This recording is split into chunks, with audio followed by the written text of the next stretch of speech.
We'll start with what seems simple, the glide, because that's exactly why most swimmers overlook it. Well, I'm here to tell you that there is most likely a lot you can improve, starting on how you push off the wall.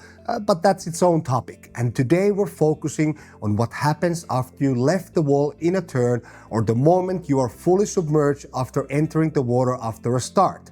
And to glide fast, your body must be as straight as possible. And that might sound obvious, but almost no one gets it right.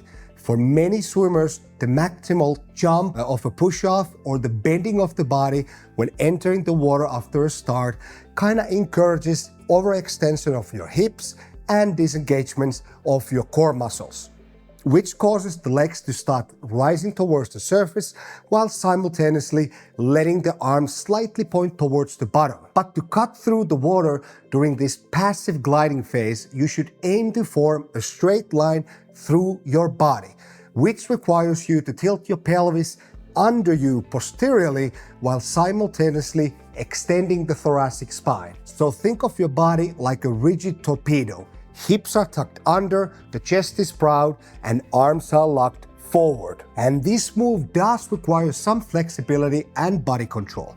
And if you can't comfortably get into this position on land, it is highly unlikely you will reach this in the water. And here's a good test whether you have to train this mobility skill.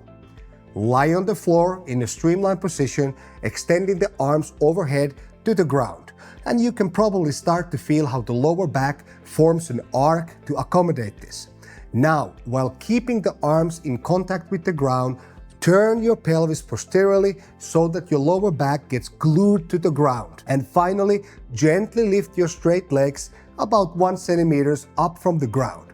And this approximates the position in the water you want to strive towards to, and the needed body tone you need to maintain for a straight body line during the glide in order to fight against the buoyancy of the water. So pause this video and try it now. Can you comfortably A, get into this position, and B, hold this position for at least 5 to 10 seconds? And if not, don't worry, you just have some work to do. First, get your body capable of performing the move through intelligent dryland exercises to teach your posterior pelvic tilt control and thoracic spine mobility. And as you improve your control and flexibility, train these passive streamlines in the pool.